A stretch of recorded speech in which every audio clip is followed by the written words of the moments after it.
Sorry, मैंने पीछे के कमेंट्स इस वीडियोस में नहीं पिक करे हैं, बट मैं अभी क्वेश्चन आंसर आपको करा रहा हूं अच्छे तरीके से। बाद में किसी और वीडियो में कमेंट पिक करके आप सभी का रिप्लाई दे दूंगा। अच्छा लग रहा है मेरे को कि आप सब मेरे को अच्छे बोल रहे हो, कि अच्छे पढ़ाते हो, सब चीज़ें फ्री में दे रहे हो, तो अच्छा लगता है। मैं आपको सारी चीज़ दे दूंगा, इंजॉय करो क्वेश्चन आंसर को। आपका चैप्टर है 5 नंबर का, ठीक है। हम लोगों ने लेखक का इंट्रोडक्शन कर लिया था, उसके बाद हम लोगों ने सारांश भी कर लिया था, ये सारांश भी कर लिया है। अब हम लोग करेंगे प्रश्न उत्तर अच्छे तरीके से। डिस्क्रिप्शन में हिंदी का लिंक मिलेगा, उस पर जाओगे तो line by line her chapter का मिल जाएगा, टेंशन मत लो। निम्नलिखित प्रश्नों का उत्तर लिखें। प्रश्न उत्तर हम लोग करेंगे, काफ़ी डिटेल में करेंगे। प्रश्न क्या कह रहा है उसका हम आंसर देंगे, तो इसलिए बोलता हूँ सब्सक्राइब कर लेना। मालती का घर का वातावरण आपको कैसा लगा, अपने शब्दों में लिखें।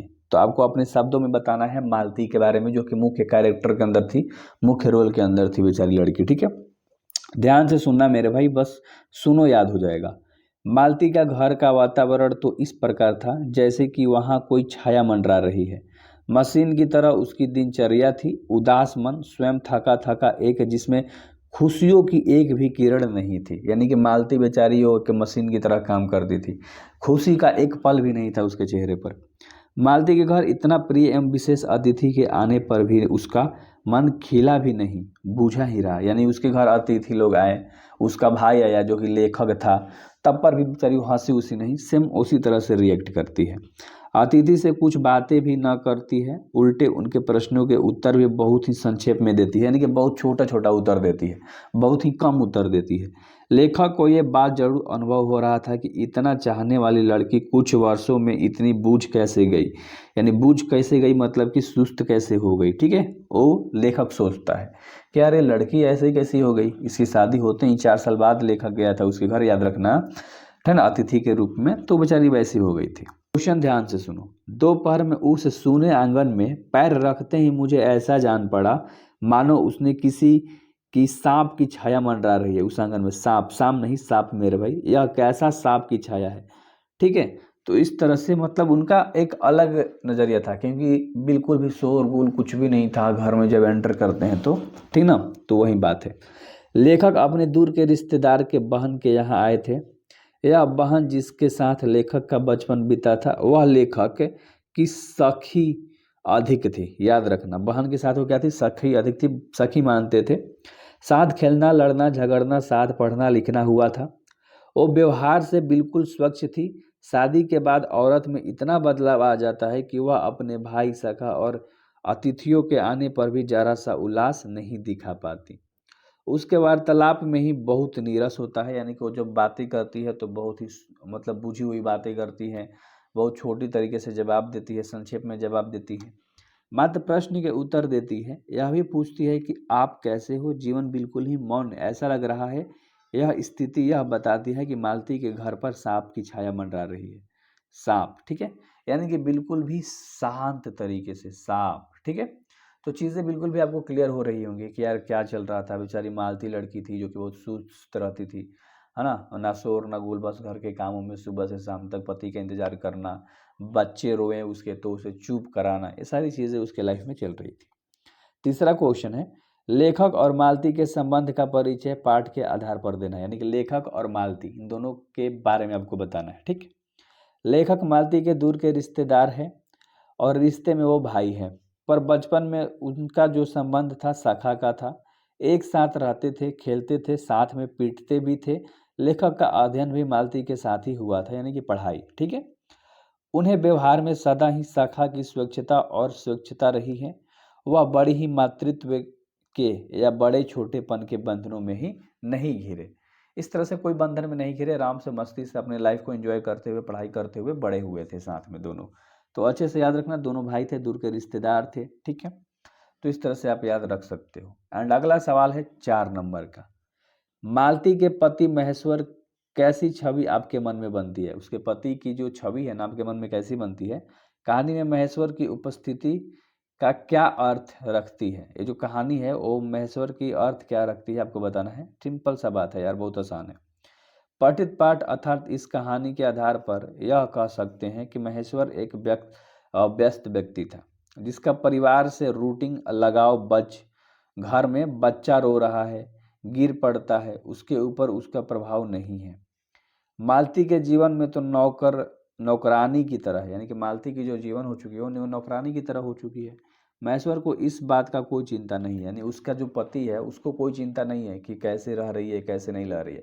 और डिप्टी जाता है, चुपचाप बेचारा आता है, घर आना, खाना खाकर जाना, सुबह तैयार होकर डिस्पेंसरी चले जाना, यानी हॉस्पिटल जो उसका था जहाँ पर मतलब वो काम करता था सरकारी नौकरी के रूप में डिस्पेंसरी में, और वो एक रूटीन हो गया था, है ना। ऐसा आभास होता है कि महेश्वर का जिंदगी खट्टे से बंधे पशु के समान, माने खूंटे से बंधे पशु के समान हो गया है, जिसकी निमित्त मात्र कहते हैं।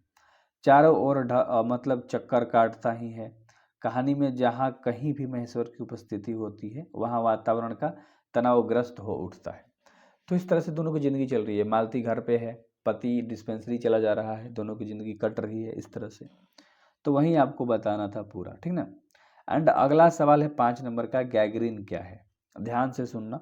गैंग्रीन एक ऐसा चोट या घाव होता है जिसका सामान्य इलाज संभव नहीं हो पाता है, उसे गैंग्रीन कहते हैं। यानी कि इसका इलाज कराना बहुत ही इम्पॉसिबल हो जाता है, संभव ही नहीं है। आमतौर पर इसे गैंग्रीन कहते हैं, अर्थात घाव ठीक होने के बजाय गलने लगता है। घाव जब अगर कहीं हो गया तो गलता है ना, ठीक नहीं होता, बहने लगता है। तो उस परिस्थिति में उस अंग को काट देना ही बेहतर माना जाता है। अगर गैंग्रीन घाव हो गया और ठीक नहीं हो रहा है तो वहाँ की जगह को काट दिया जाता है, याद रखना, ठीक ना, ताकि वो और बढ़े नहीं। एंड अगला सवाल है 6 नंबर का, कहानी से उस वाक्यों को चुने जिसमें रोज शब्द का प्रयोग हुआ है। तो इसका आंसर सुनो, आंसर यहाँ से है, रेड नहीं है, चलो कोई दिक्कत नहीं। कहानी में मालती द्वारा बोले गए कुछ वाक्य हैं जिनमें रोज शब्द का प्रयोग हुआ है। तो कुछ पॉइंट्स बना के 3-4 पॉइंट्स लिख रखे हैं हमने, ध्यान से सुनिएगा। मालती टोक कर बोली, मेरे लिए तो ये नई बात है, रोज ही ऐसा होता है।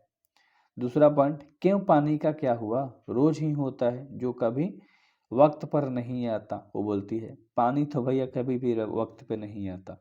तीसरा पॉइंट है, मैं तो रोज ऐसी बातें सुनती हूँ। एंड चौथा, धीरे से बोली कि मेरे तो रोज इतने समय हो जाते हैं। तो ये 4 मुख्य बातें थी, ठीक है। 3 बज गए, 4 बज गए, 11 बज गए। कहानी में घंटों के इस खंडन के साथ साथ मालती की उपस्थिति है। घंटा बजने का मालती से क्या संबंध है।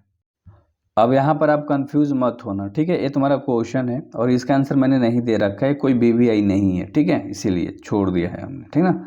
8वां नंबर का क्वेश्चन देखो, 3 बज गए, 4 बज गए, 11 बज गए। कहानी में घंटों के इस खंडन के साथ साथ मालती की उपस्थिति है। घंटा बजने का मालती से क्या संबंध है। तो अच्छे से देख लो चीज़ें, बिल्कुल भी, अब तो बहुत छोटा सा है, ठीक ना, बहुत कम समय में ख़त्म हो जाएगा। इससे यह स्पष्ट होता है कि मालती हर समय घंटा गिनते रहती थी, क्योंकि उस समय कटे नहीं कटता, साथ ही साथ उसके आगे की रोजाना भी काम करना पड़ता। घर में नौकर नहीं है, बर्तन मांजने, कपड़े धोने, भोजन बनाने का काम सब वही करती है। घंटा बजने पर उसकी 2 मानसिकताएं रहती हैं। पहली यह कि चलो अब इतना समय बीत गया है, तो दूसरा यह, चलो अब यह कर लो। यानी कि समय के अनुसार बेचारी काम करती थी। घंटा बीतने तो ऐसे ऐसे इसको समझ में आता था कि ऐसे नहीं, एक काम हो गया तो चलो अब दूसरा काम करते हैं, घंटा बज गया, समय के आधार पर हो गया। और घंटा गिनना उसको आभास कराता था कि अब इतना समय तो बीत गया, मतलब उसे पता चलता था कि इतना समय बीत गया। तो आगे ऑब्जेक्टिव आएगा, ठीक है। जितने भी BVI वाले क्वेश्चन से सब मैंने ले रखे। तो यही बोलता हूँ ना कि मैं काफ़ी डिटेल में आपको चीज़ें करा दूंगा, बिल्कुल भी रिलैक्स रहो, सब्सक्राइब कर लो। लाइन बाय लाइन चीज़ें मिलेंगी, डिस्क्रिप्शन में हिंदी का लिंक मिलेगा, जाके ऑल चैप्टर देख सकते हो।